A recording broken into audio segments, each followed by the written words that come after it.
celebrations. Just going to give folks a minute to arrive. I see our flock is flying in from all directions. And while we're giving folks a minute to arrive, feel free to type in the chat where you're calling in from today. And if you, what was the first bird that you saw or heard today? So feel free to share that in the chat. Love to see what species are out there brightening up your days.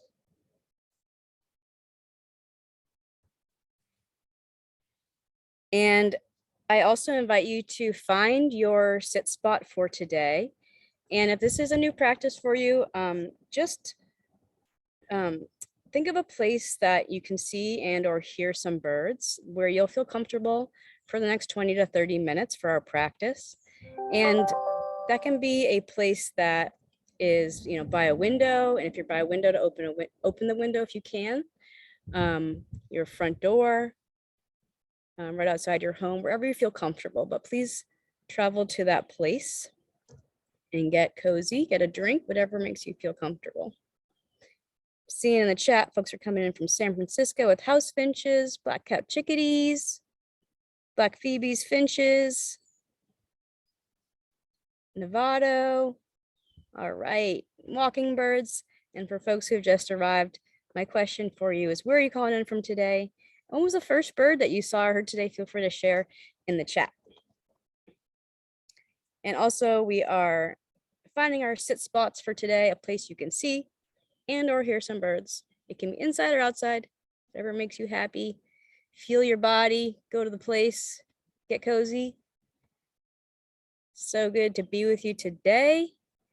It's both World Meditation Day and Endangered Species Day, which we love to celebrate here at Audubon, taking care of all them birds. Morning doves, scrub jays, spotted towies coming in on the chat. Towies, tufted titmouse. Spotted towies, so many good birds out there. Yeah. Feeling you all, finding your sit spots, coming in for this breather with birds. Doves. All right, we've got about 150 people with us so far. Amazing. So just take a moment to feel like the full power of and the wingspan of this flock that we're gathering today. Even if we might not be all together in the same room, we can still feel that potency of being together in a practice. So settle into that, let it kind of fill your heart. Just like we got all these birds that we're visiting with today, orioles, hummingbirds, black phoebes. All right. So again, I'm Molly Tsongas with Audubon, California. It's such a pleasure to be with you today. I bring this practice of the bird sit, but it's been passed down to me from many people I want to acknowledge, including teachers at Weaving Earth, 8 Shields, the Strozzi Institute, as well as the lineages that they learned from, in many cases, from Native American lineages, as well as the Sand Bushmen in South Africa. So what we're doing today has a lot of deep roots, and it also has deep roots into our human genetics. We are really designed to listen to birds, to pay attention to birds. That's probably what we call it Twitter, because we're always paying attention to the little messages the birds are sending. They've kept us safe, they've kept us well, and they've told us what's going on all around us for as long as we can remember. So in many ways, y'all are experts at this, and the sit is a way that we can reactivate some of that neurobiology that both brightens our awareness as well as relaxes our nervous system. So it's this beautiful twofold. And for those of you who come from more traditional bird watching backgrounds, one of the reasons why I think you're gonna love bird sits is because we work so hard to try to see all these fabulous avian creatures, but oftentimes we're going out with our binoculars and we're walking through the woods, we scare them away. So when we sit, it allows the birds to be like less afraid, and it allows them to return to what we call baseline. The baseline behaviors are the things that they're going to do when we're not around, or when they don't feel threatened. So they reveal more of their intimate lives with us when we sit. They'll go back to their feeding, to their foraging, to their mating and nesting. And they come in so close that, I kid you not, I did a bird sit last week on Zoom, and a woman in my group had a tufted titmouse come and land on her computer screen. And I have done a sit from inside my house with an open window with no screen. And I've had, I don't remember which bird it was. I think it was a sparrow come and land literally.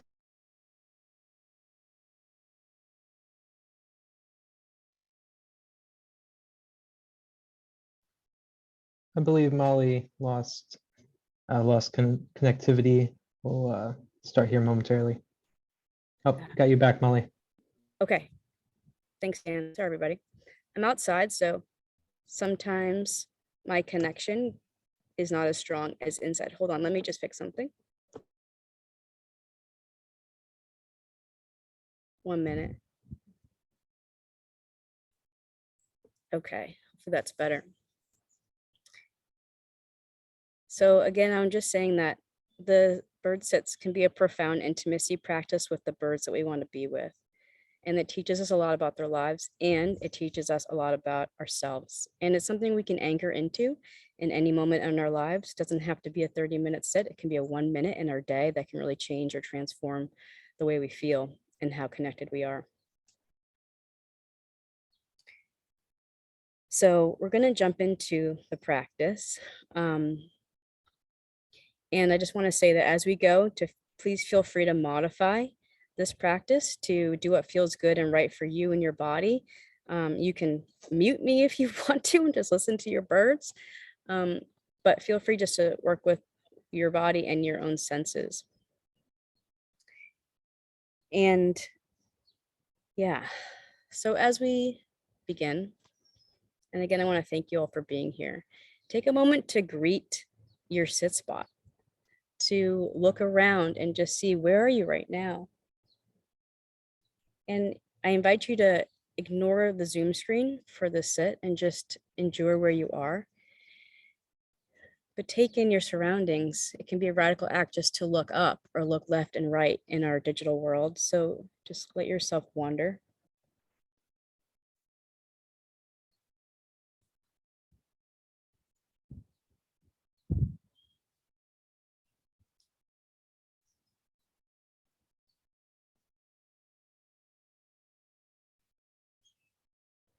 And if you'd like to also greet the land that you are in right now with a land acknowledgement, either out loud or just in your heart, I invite you to do that as well.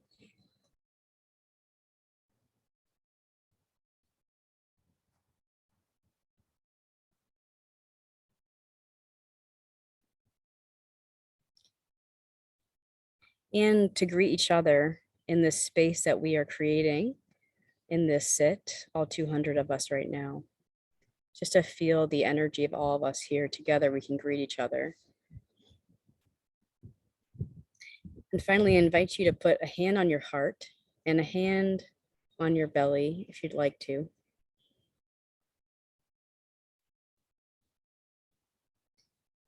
And I do this because I always start my sits with the greeting and also greeting my own self.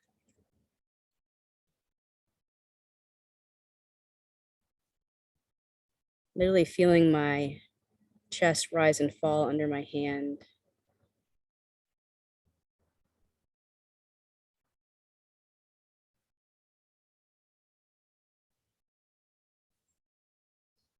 And it's an opportunity to see how we are feeling in this moment. What moods arise.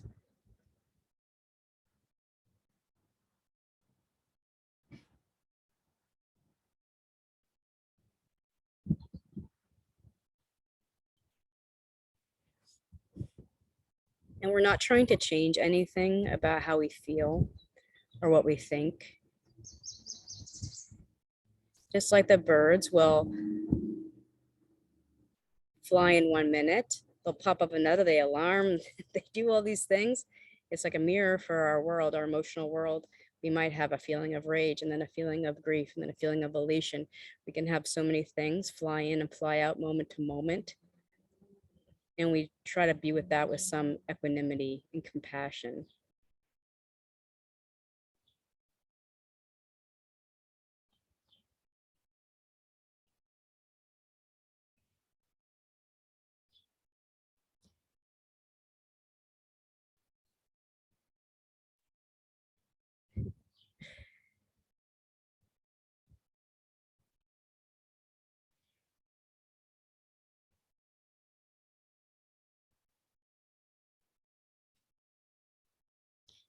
And throughout our sit, we can use our feeling self to even know what's going on with the birds. You might suddenly feel like your attention drawn to look, over yonder. Oh, there's a spotted towhee. I didn't even realize they were right there. Birds have really good camouflage. Sometimes we won't see or hear them, but our body will give us a clue that they're there. So keep trusting that sense as we go.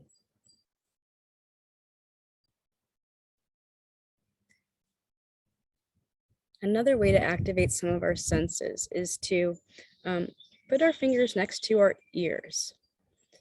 A lot of times we're bird watching, we depend so much on our visual field. So we're gonna tune into our soundscape first. So put your fingers next to your ears like this and just rub them. Rub those fingers and listen to that papery sound of your skin rubbing together.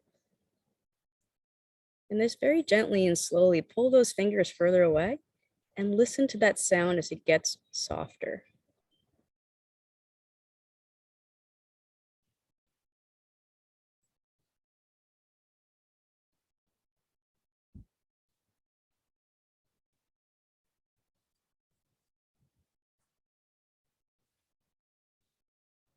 And you can close your eyes if you'd like and just tune into the soundscape that you have today. And begin by listening for those loudest sounds.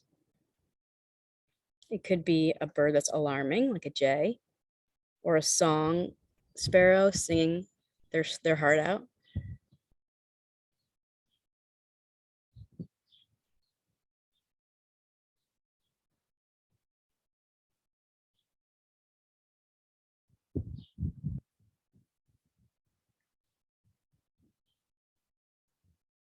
It could be a passing car or a jackhammer.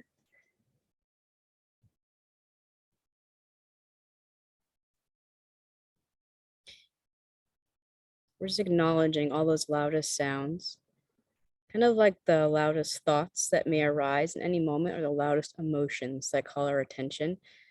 So we're just beginning with them to say, we hear you, we hear you, we acknowledge you.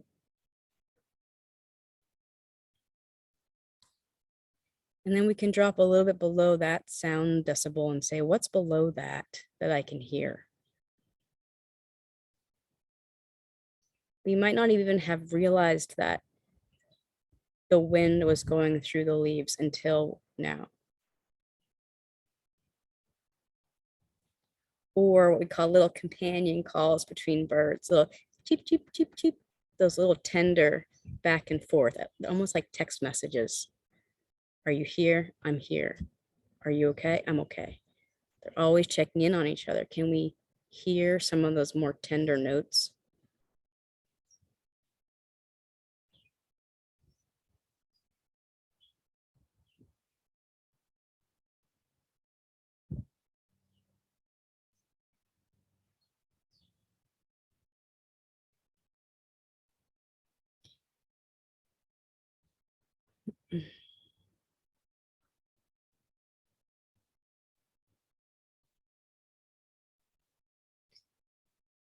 Dropping yet further into the quiet.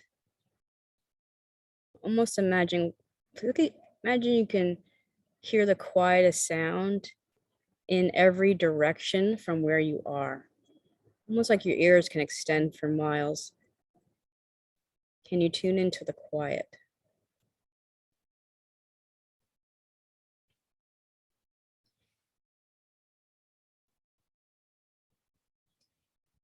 You can even use your body as radar if you aren't sure where the quietest sound is. Where do you feel it in your body?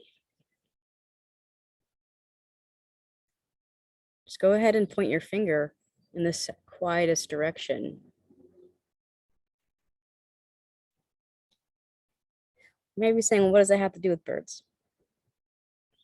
Well, birds are often telling us a lot when they go quiet. We might think, oh, there's just no birds around. Or they're all hiding. Because birds will often go very quiet when there's a predator in the area. So when we say point in the direction of the quietest sound, you might literally accidentally just point right up at the hawk that's perched, or right where the house cat is hanging out, where there'll be what we call a zone of oppression around that spot where the birds are not speaking on purpose. And then as that hawk moves out or the cat moves on, you might kind of see that spot warming back up vocally, where the songs come back and the companion calls and all of that. And that's where we begin to get all these insights into the secret world, their ecology, what's going on maybe over the fence that we can't see, but we can listen into the story. So it kind of ups your bird game quite a lot to even notice things like the quiet and what it will give away in the story.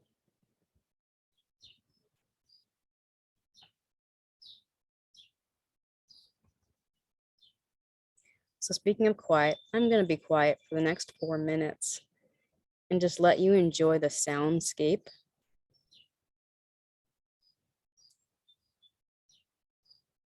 that you have.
Feel free to share in the chat what came up for you as you were listening.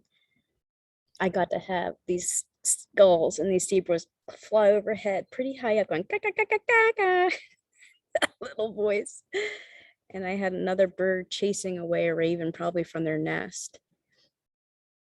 And then when they passed by, I could hear again the whispering of the trees and the leaves. And I also heard a loud voice in my own head reminding me I have to call someone. So with the birds being loud, I had loud thoughts that came up.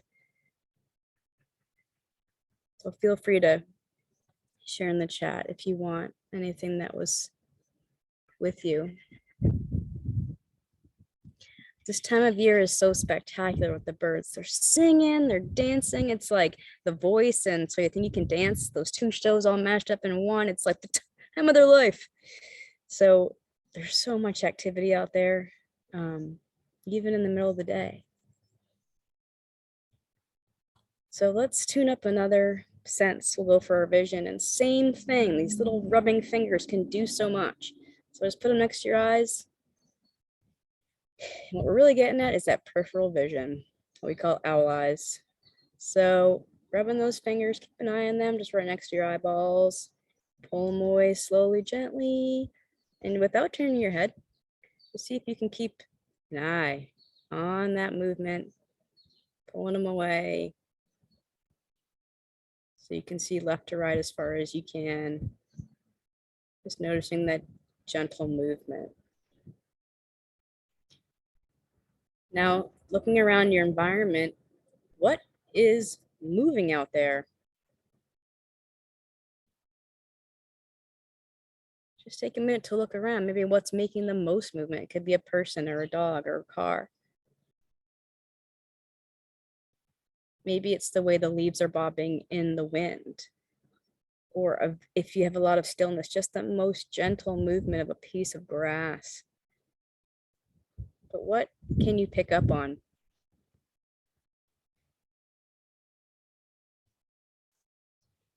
When I do this, I feel like all the plants are just waving, hey!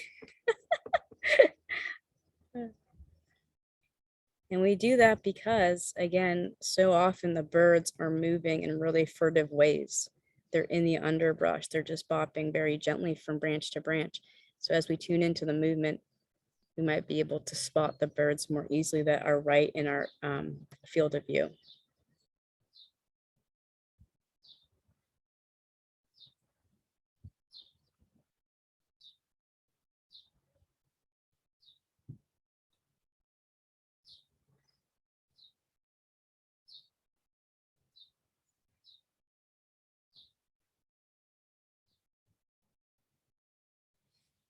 Now, if we were just to look at our environment and say, what are all the shades of green? Where is there a light green? And then where is there dark green from the shadow? What about the green of the evergreen versus the new shoots of spring? The lime versus the deep blues?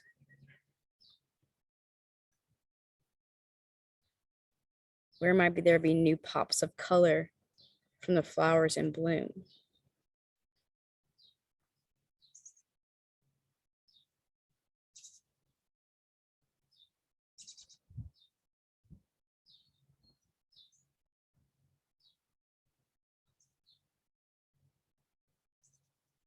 This again helps to attune us to those little subtle colors in the birds that we see, especially if we want to identify them or draw them.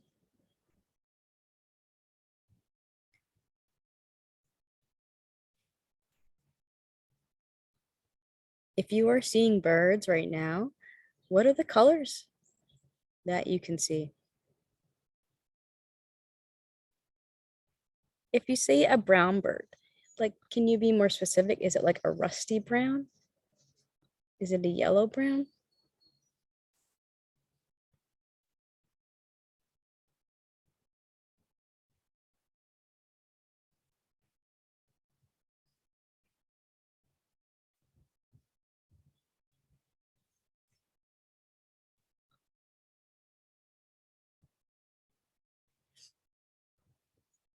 I see a red robin.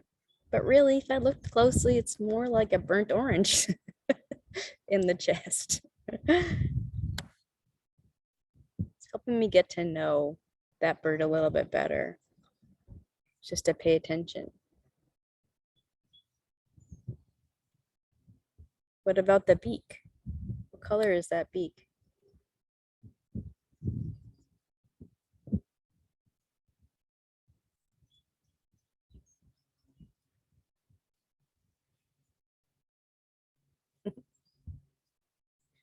See in the chat, Stellar's black, jay black, and inky blue. Nice. Yeah, get poetic with it. I like to call them outfits. Birds are the original fashionistas. They have nice, beautiful outfits. Now, the way that birds are behaving will tell us a lot about what's going on in the ecology. So, are they feeding and foraging, which would tell us they're pretty comfortable doing that baseline behavior. You might notice them gathering nesting material as well. They're doing a lot of nesting right now. You might see pairs flying in and out of a bush, perhaps giving away their nesting spot. So just keeping an eye on the birds. What do you think they're up to right now?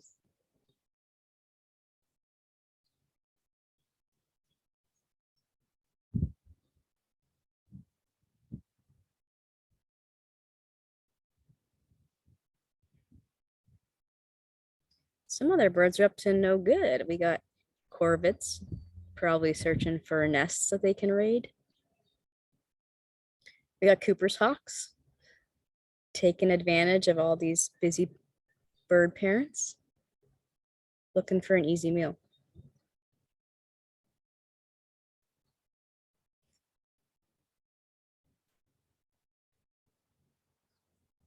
The way the birds are moving can also tell us a lot about just noticing the mood of how they move. Are they moving with a lot of speed and intention? Or are they just kind of lazily going from one place to another? That also tells us how much stress they're under and what's happening in the ecology.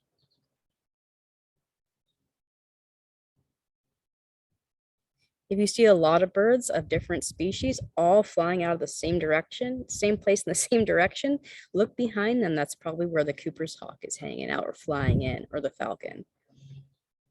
If they're all popping up off the floor, off the ground, in the same time, go pop, pop, pop, pop, and creating this kind of shape where they're all looking down, look for the coyote or the house cat underneath there.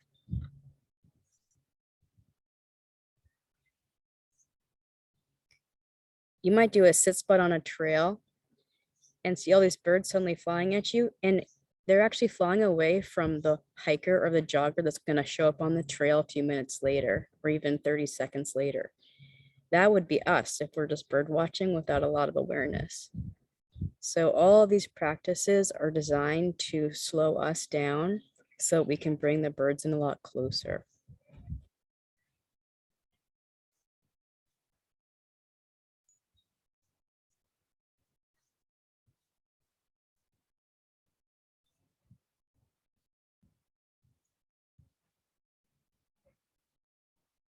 A teacher of mine actually was standing in a field and watching the way the birds were moving and behaving, knew that the Cooper's hawk would arrive in about 2 minutes. There's so much that we can gain from this type of listening. So I'm going to bring us back to where we began. A hand on heart and a hand on belly, to see how we feel now in this place. Perhaps more aliveness, perhaps more relaxation. Whatever is there, just take a moment to soak it in.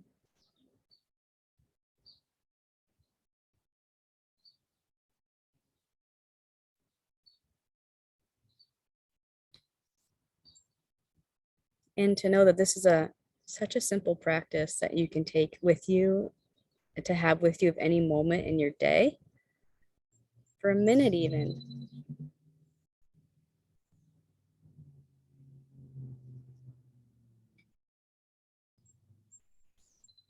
So let's just appreciate ourselves for being here And if there was a special bird that visited you or a moment that you really love, just to have a moment of gratitude to kind of anchor that special being right in your heart.